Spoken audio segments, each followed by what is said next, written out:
How do? So I'm in my scruff today. Apologies. Looking a bit rough.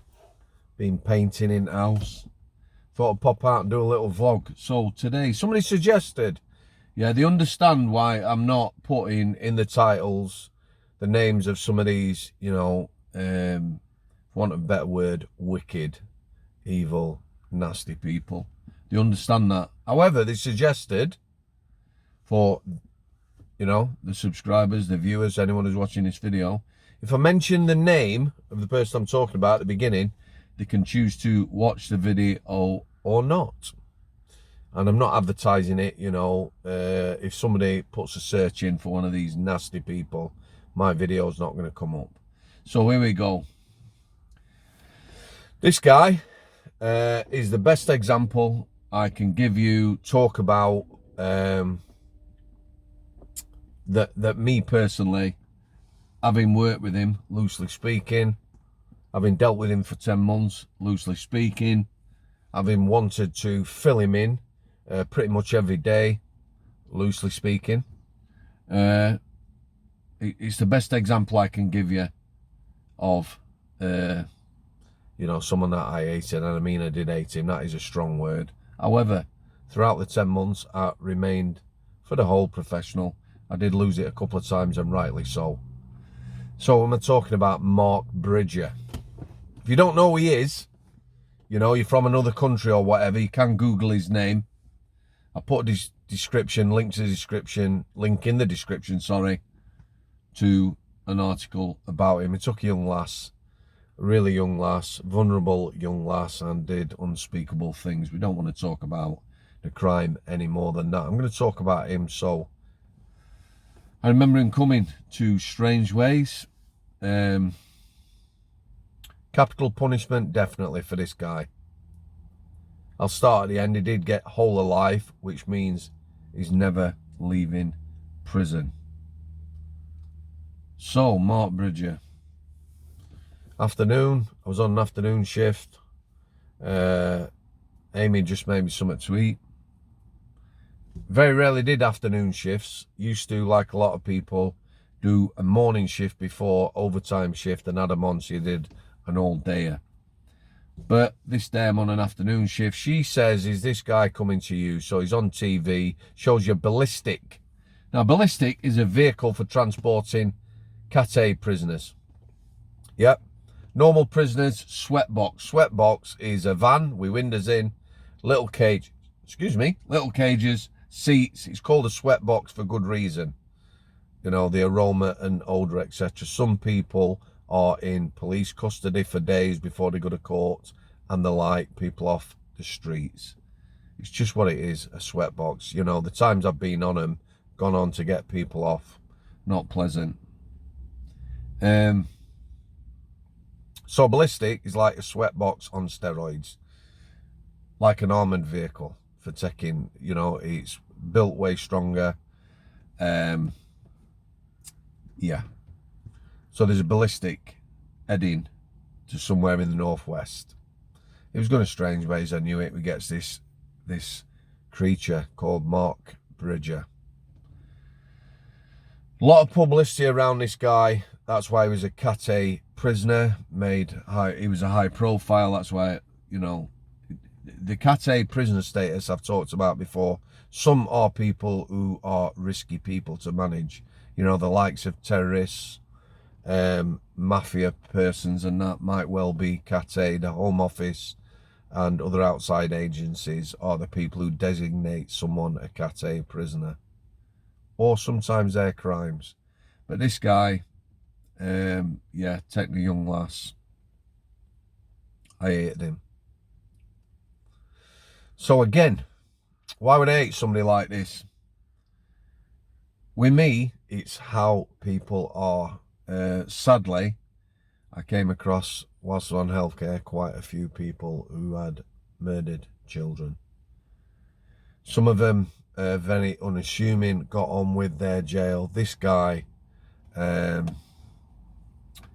a lot being said about him, psychiatrists and psychologists, antisocial personality disorder and the like. for me, he was a narcissist. All about him. No remorse, zero remorse for what he'd done. And from day one, he was bullshitting.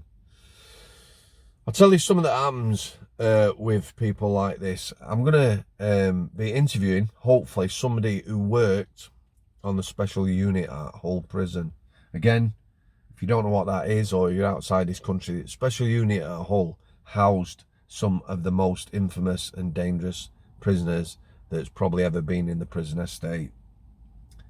So the reason, when I'm interviewing him, the reason I'm talking about that is, you know, you work with these people that are high profile in the public presence. Some people as prison officers just get on with it. Some people, it's almost like, what's the word?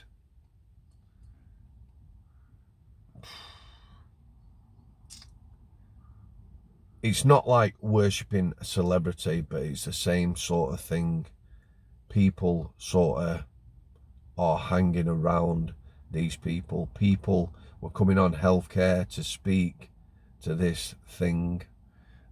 Prison officers, you know, got taken in by this guy. A lot of decent officers would stand listening to his bullshit. All about him. Everything was about him. Come to dislike him, you know, quite soon. Very smarmy every time you spoke to him. On the healthcare, most people on there were patients. I were happy to call them patients and use first names. A lot of people ill, mental illness, mentally unwell. We had people who were physically unwell, cancer and the like. This guy was on there because it's the only place could go in the jail. They didn't want him on the segregation unit because he was put on an ACT form, suicide and self-harm document from the off. Segregation don't want prisoners like that. He could have gone on the Cat A unit on the VP side, the outer. No percentage there, you know, high profile. It was just healthcare, that's it. So he landed with us.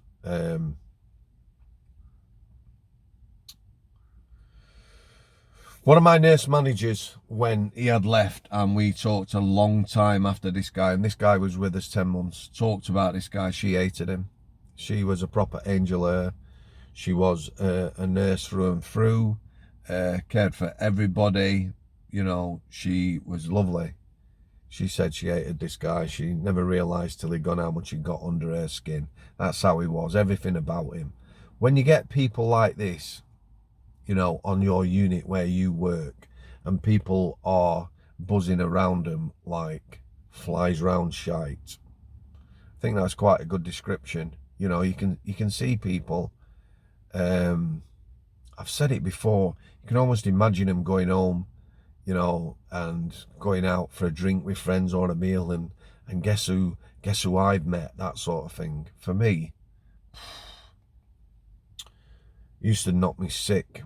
You get people coming up, people who are coming on, and some people, let's just talk about chaplains. You know, chaplains would report something. If they'd spoke to someone and they were down, they would just say it to us. Chaplains on the whole were very good people and did a great job.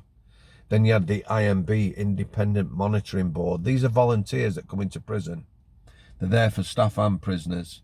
You can look that up, Independent Monitoring Board. Have a look what their role is. At Strangeways, and when I was at Forest Bank, there were some really good people, but some of them, again, in the cells, you know, they don't listen to staff. They do what they want, or they try and do what they want, and they go and speak to people. And coming to people like me and my managers, you know, reporting that this guy, this creature, is upset because he's just realised that his dog's getting on. I love animals, yeah? I love animals. That's not the point of this. That his dog's getting on and he's upset because he'll never see it again. Me, it knocks me sick. I don't want to know that. He's taken a young lass, done unspeakable things, yeah, left her family in pieces forever with something missing, and he's bleating and whinging and whining that he's never going to see his dog again. And that's how he was for the whole 10 months. So whilst he was on there, in the morning, Mark, use first names for everybody. Would you like a shower? Can I have a shower? Every day. Mark, would you like exercise? Can I have exercise? In my head, I punched him in the face every day. I don't care what people think about that. He was despicable, you know. My manager would be talking to him. I'd be stood there. He was a Cat A prisoner after all. Always stood between my manager, any of my managers, any staff, any nursing staff, or other officers or governors, me, put myself between them and the person they were talking to. You know, that's what you do. I'd be stood there punching him in the face. He's whinging and whining. Like most people who are in for horrific crimes, at some point he decided that he was mentally unwell and started playing the card. Again, it knocks you sick to see somebody pretending to be mentally unwell, have a mental illness again, you know. But because people do this, the prison service has to sort of go along with this, you know. They have to get people in, they have to assess them. I'll tell you now, this creature, he had psychological input. I've never known that before with a prisoner before sentencing. Psychologists involved. Again, I think there's a little bit of that, you know, celebrity type status. Might be the wrong word, but I'm sure you know what I mean. He also got some counselling. One of the clergy who, you know, before I started working in healthcare, I thought this guy was, for want of a better word, a bit of a knob. However, when I got to know him better on healthcare, because they did a lot of good work on healthcare, it was all right. You know, I misjudged him and I will hold my hands up. However, I don't know how it came about. He ended up giving this creature counselling. Someone must have agreed to that. So you've got a guy here who's playing the mental health, mental illness card. He's getting psychological input and he's getting counselling. Yeah, never known that. You know, I can't tell you how many people have come across, how many lads in prison who needed something like that and not a chance. They'd never get it. But again, looks good on your CV, doesn't it? Creature like this.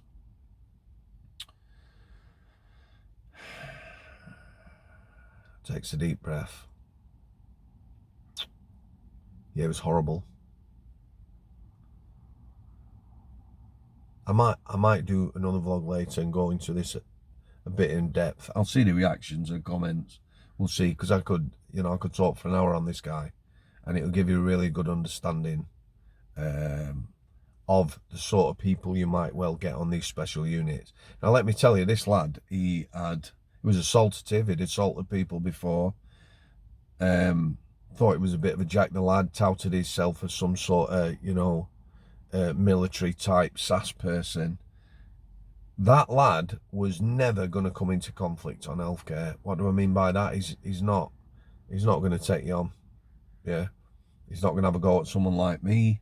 He had it cushy on there. When I say cushy, I don't want people to be upset like that. What I mean was he was protected from the rest of the prison. Yeah, he was a creature. Two things I will tell you about him that made me smile was, one, when he went to Monster Mansion. Yeah, there you go, Monster Mansion again. I took him down to Cat A reception. It's a separate reception in Strangeways. It's just a small area, X-ray and all that, where they strip searched and prepped for leaving the prison. Onto a ballistic within the prison, dogs, that sort of thing, and then off to Monster Mansion. I took him down there, he was terrified, and that made me smile. That might sound, you know, a bit callous or whatever, but he was a creature. And it's not, again, because of the offence, it's because of how he was. Smarmy, horrible, all about me. But he was terrified, and, you know, that made me smile. And the second time I smiled again, people can say what they think, was when I heard in Monster Mansion, because this is why some of these places are dangerous, especially when you're high profile. I believe some rapist something like that, tried to kill him, pinned him down and tried to cut his throat. And that made me smile as well, because he was horrible. I'm going to leave it there, guys. That's Mark Bridger. I will put a link in the description to an article about him. Monster Mansion. Yeah, hopefully a lad who used to work there is going to come on the channel. That'll be quite interesting. I will go down and do a little vlog so you can get an atmosphere, see what it looks like. All right. Interviews up next week. Going to do a couple of long vlogs over the weekend. Marvin part 3 or 4. John, the psychic screw, part 3 or part 4. And then hopefully next week I'll have someone new, another lad who used to lock up, another cheeky chappy. All right. Cheers. Thanks for coming. I'll see you.